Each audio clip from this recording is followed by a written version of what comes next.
actually $60 billion for Ukraine are not exactly so. About half of that money is actually meant for Ukraine. I think the most important part is to recognize when it says to respond to the situation in Ukraine, that is actually not for Ukraine. This is usually for the United States. So why everyone is talking about 60 billion? I mean, this number came from somewhere, and we're going to show you how this number again was calculated. I think it's valid to assume that only half of this money will be shipped to Ukraine in 2024. So we can count for about $4 billion as an economic support for Ukraine in this year. So realistically, we can expect about $15 billion to be in Ukraine this year, should this legislation pass. Let me say this again. The proposed legislation is purposefully prolonging the war. We conclude that HR 815 is a complete disaster. Even the military aid provided in the previous 2 years was not sufficient for Ukraine armed forces to effectively repel Russian attacks, let alone conduct a successful counteroffensive. With the level of assistance proposed in HR 815, Ukrainian soldiers will not be able to fight without taking an unsustainable amount of casualties. Half measures prolong the war and increase casualties among Ukraine defenders and civilians. By asking for a bill that fails to properly help Ukraine, we legitimize it as a sufficient aid Ukraine actually needs. So this is a choice between getting the aid fast and getting the right kind of aid. This is how we can get it right. Hello and welcome to Protect Ukraine Now YouTube channel. My name is Alec Kasman and I lead the efforts of Protect Ukraine Now. Hello, I'm Oleg, and I am a military analyst in the Protect Ukraine Now. Today, we're going to talk about HR 815. This is the supplemental for Ukraine, also referred to as a $60 billion bill for Ukraine. A lot of supporters of Ukraine spend time and effort to advocate for this legislation. Plenty of rallies, a lot of phone calls. All effort really is behind this particular legislation. And today we would like to look into this supplemental and see what's actually inside of it. But before we look at the actual document, we would like to give you some spoiler numbers. So actually $60 billion for Ukraine are not exactly so. About half of that money is going to be spent on different expenditures, different needs of the United States Army. So only about half of that money is actually meant for Ukraine. But we're going to go through actual document and show you exactly how we arrived at these conclusions.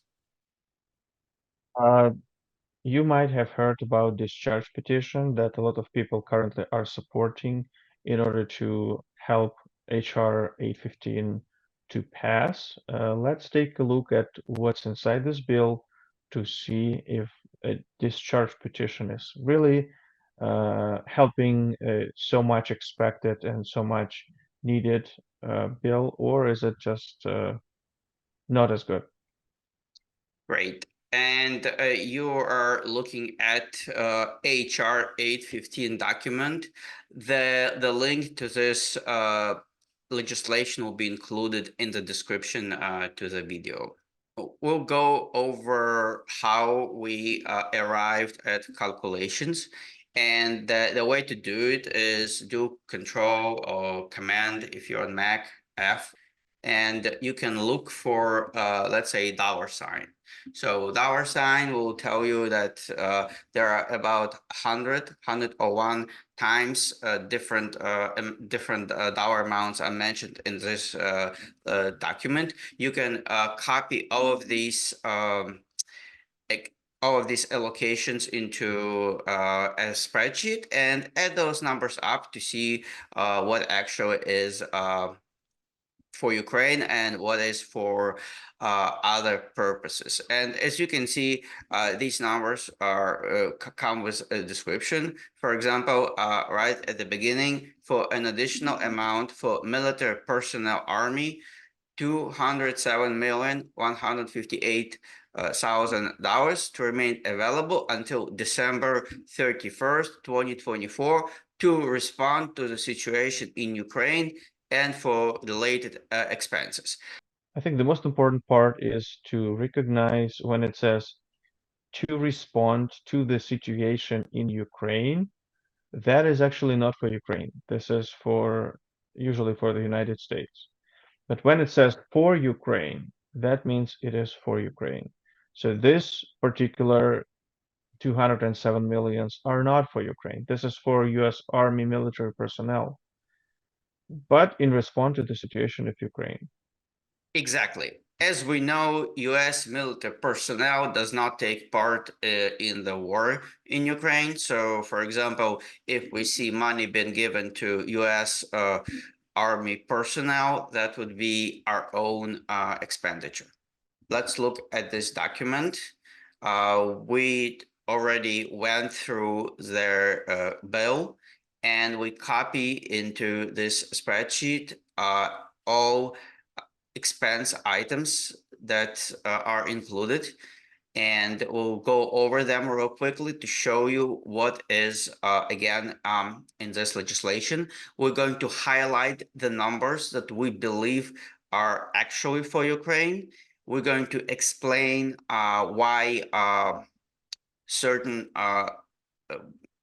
other line items do not belong to assistance for Ukraine. And finally, we're going to explain how we have arrived at $60 billion concept. So why everyone is talking about 60 billion? I mean, this number came from somewhere, and we're going to show you how this number again was calculated.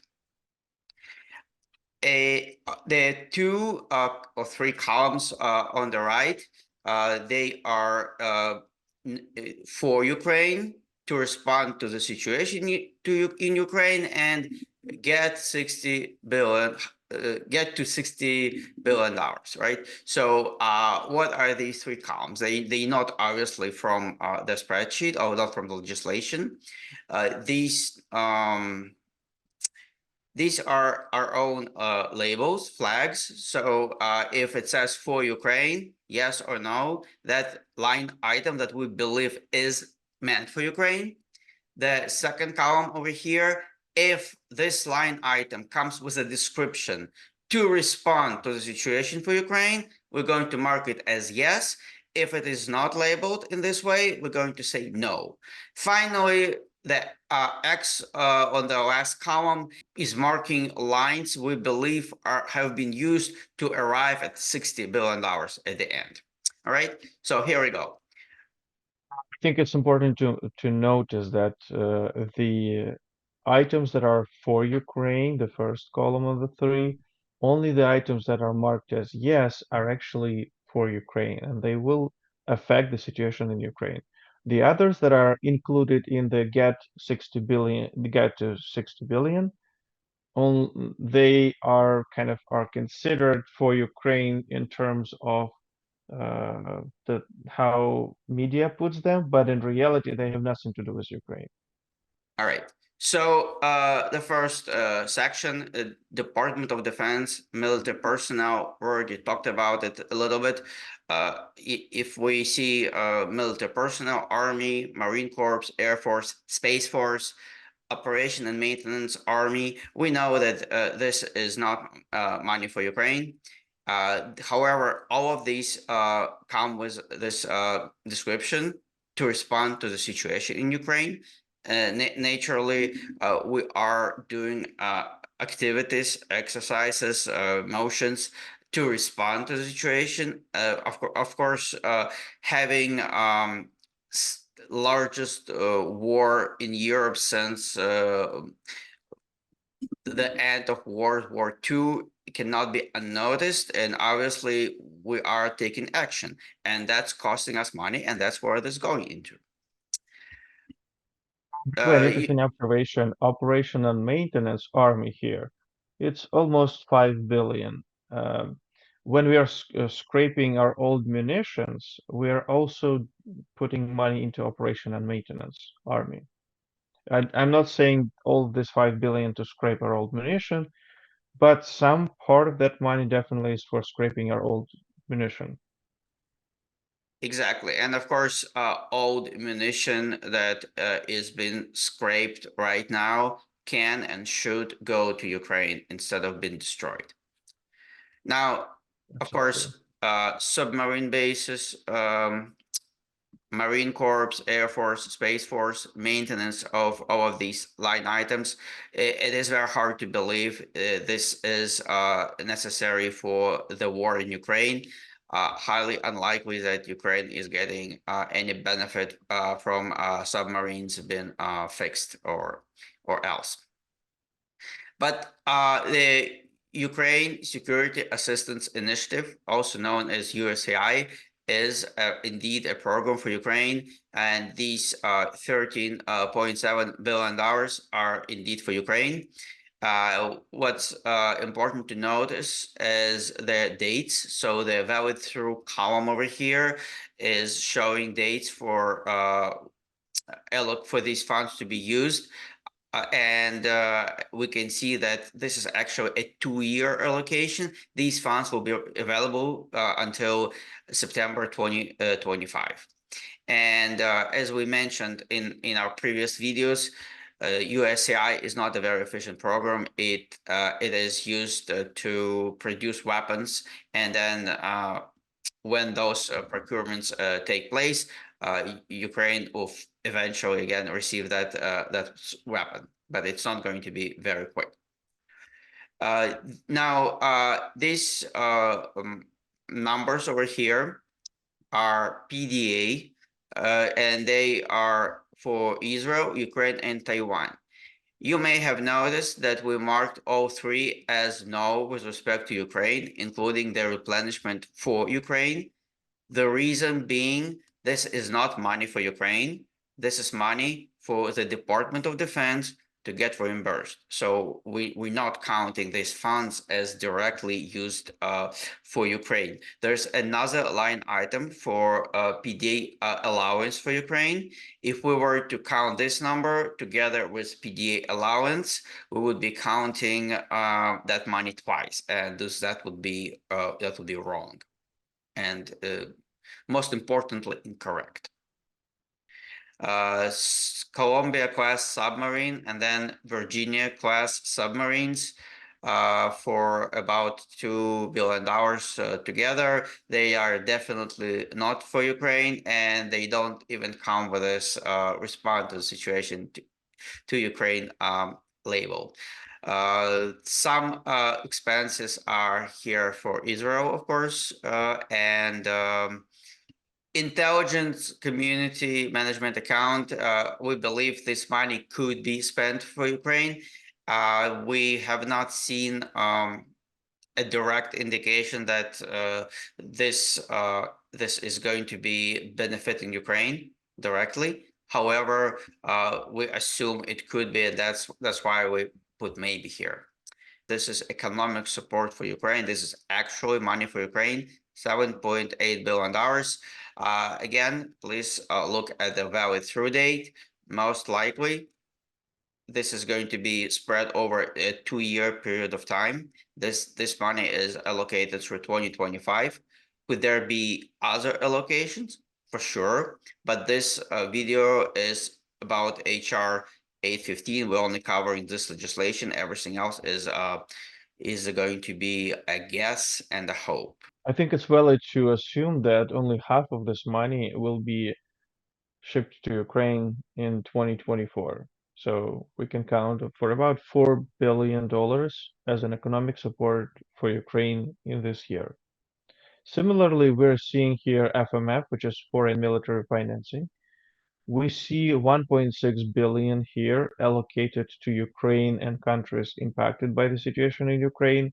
And looking at historical data, uh, in the previous supplemental bills, the ratio between the funds allocated towards the Ukraine and countries impacted by Ukraine and the actual funds that were sent to Ukraine is actually about 30% of the funds allocated in this row were actually for Ukraine. The rest were for other countries. So realistically, out of this 1.6 billion, we should probably expect about half a billion to be available directly for Ukraine and the rest for other countries. Exactly. And then the section over here is PDA. We promised to talk about this number. So the total allocation or total cap, which is a maximum amount the President of the United States is authorized to spend on foreign assistance, is $7.8 billion. So this is the section in the document that is going to replace the default $100 million that the president can use on any given year. It's going to be replaced with 7.8 billion. And this number is not only for Ukraine, it is also for Israel and for Taiwan. And as we have seen earlier in the document, the Congress is also going to allocate replacement funds to the Department of Defense for all three countries. So based on the replenishment funds that already allocated, we have prorated this $7.8 billion allowance to 5.3. That's what we can realistically expect Ukraine to get in year 2024. I would say it's maybe Ukraine might get less than that, but it's like the portion that is kind of for Ukraine. The rest probably is not for Ukraine. Because historically, again, looking at the Presidential Drawdown Authority, it was never used fully, completely. The best, even by today, only about 80% of it is used. The rest is still available to the administration to be used anytime to help Ukraine. Let me show real quickly how we believe we arrived at $60 billion calculation. So I'm going to filter this spreadsheet to only line items that come with a label to respond to the situation in Ukraine. And as you can see, there are X marks on the right. And most of these line items went into calculation for their $60 billion. That's our understanding. As you can see, there are several line items that we believe were not included in this calculation. These are $5.6 billion for international disaster assistance. This is obviously a large program meant for a lot of countries. We can look in the actual document for a more detailed description. If you look on a page 37, row 12, that's where this number or this allocation is described. So probably, although it carries the response to the situation in Ukraine flag, it was not again included in the 60 billion that everyone is talking about. And so we see 3.5 roughly $billion for migration and refugee assistance. That number probably also was excluded from the supposed $60 billion for Ukraine. And that will give us, if if we count all numbers were marked by X, we're going to get to $60.3 billion. That's roughly the amount that's been advertised in the media. So the total of line items was respond to the situation in Ukraine label is $75 billion. Line items that are completely unrelated to Ukraine and this legislation make up about $29 billion. And finally, let's look at numbers that are actually for Ukraine. We have $8.2 billion in economic assistance, $6.9 billion in short military aid. This is, again, our best case scenario. That's PDA plus FMF. This number may vary. Finally, we have $13.7 billion in long-term military aid, meaning this is not something that's going to benefit Ukraine in 2024. So realistically, we can expect about $15 billion to be in Ukraine this year, should this legislation pass. I would like to mention, so this is, I would say the 15 billion is a higher estimate. My estimate is actually 9 billion, because if we switch back to the HR 815 tab, then we can see that we assume that all the money that was allocated for 2 years would need to be given to Ukraine in 1 year, which to me seems non-realistic, but you may decide on your own. And the FMF, which is 1.6 billion, which historically was about 1/3 of that was for Ukraine and 2/3 was for other countries. I would also deduct that. And in that case, we are seeing something along the lines of $9 billion for 2024. But in the very optimistic scenario, yes, we can get, we can have for Ukraine almost 15 billion. This chart is here to demonstrate how the proposed aid in HR 815 compares to the previous years. All of us are aware how the previous 2 years went for Ukraine. Also, all of us understand that the success of Ukraine armed forces is directly related to the amount of weapons given by the allies. So these bars you see on the screen are not only the measures of the aid Ukraine has received, but they are also the measures of success we can expect should HR 815 become the bill for Ukraine.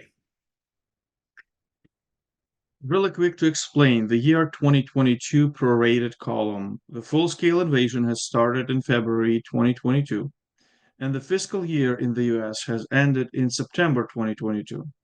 Therefore, the 2022 aid allocations were distributed over 7 months rather than full year. We believe the comparison to be fair, this adjustment has to be made. The actual aid Ukraine has received in 2022 column of the chart.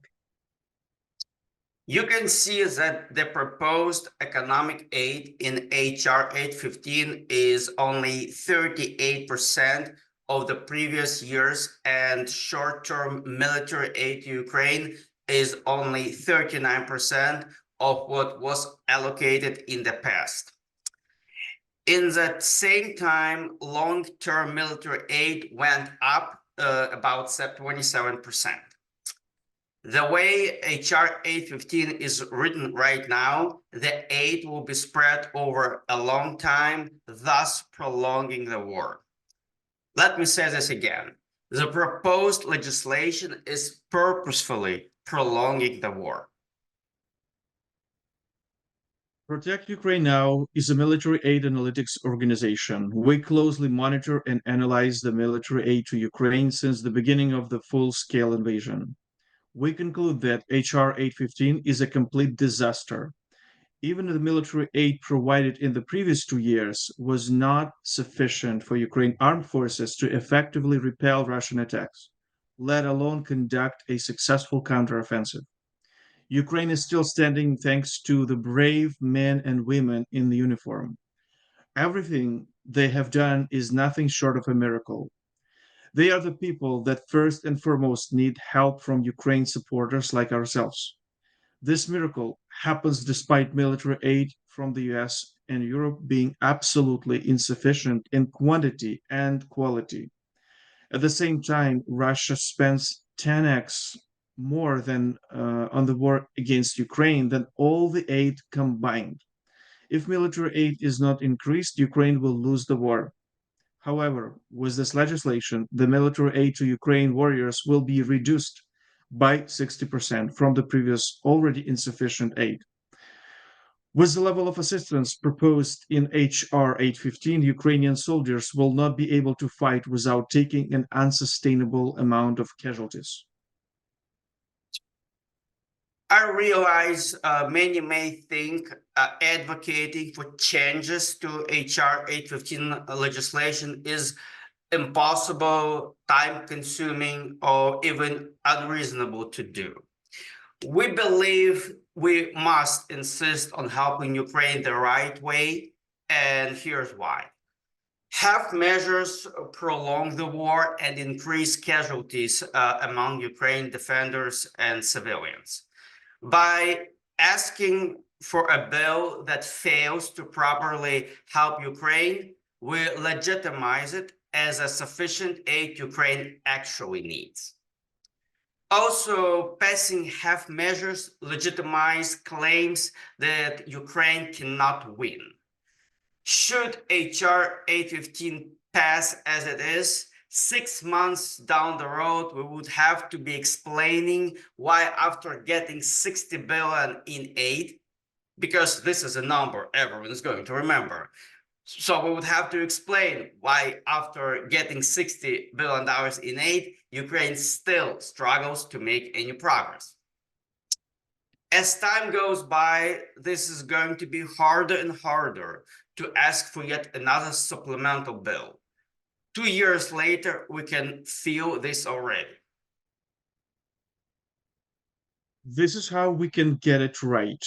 Europe has purchased 800,000 artillery shells, and the Biden administration just shipped a $300 million Presidential Drawdown Authority package to Ukraine. This bought us time to help Congress pass a bill with proper military aid. We need to continue push on the administration to release the munitions under the remaining $4 billion in Presidential Drawdown Authority authorizations. So this is a choice between getting the aid fast and getting the right kind of aid. Excess defense articles is an underutilized opportunity to help Ukraine for cheap. We are scrapping millions of cluster artillery shells as we speak, as well as thousands of excess defense articles.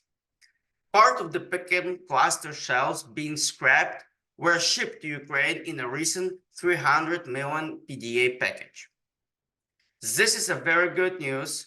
We need to continue to push the administration to ship all the remaining munitions instead of scrapping them.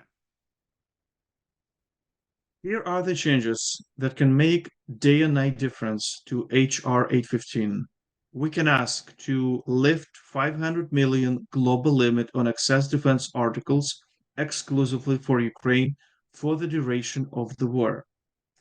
Allocate $40 billion in foreign military financing exclusively for Ukraine. Increase Presidential Drawdown Authority to at least 15 billion exclusively for Ukraine. Keep Ukraine Security Assistance Initiative for long-term aid at 15 billion. Emphasize the priority of short-term military aid over other forms of assistance. Another thing to know and closely watch for is the new supplemental bill for exclusively for Ukraine that is currently worked on by Representative Mike Turner, Representative Mike Rogers, and Representative Mike McCall. This document is not out yet. However, we have high hopes for it. The gentlemen working on this bill are also the authors of the proposed plan for victory in Ukraine, which is the most complete vision of providing Ukraine with the military aid and other victory needs. In conclusion, we would like to thank you for watching this video. All relevant links will be included in the description. If you find this important, please share this video with your family and friends. Thank you. Thank you.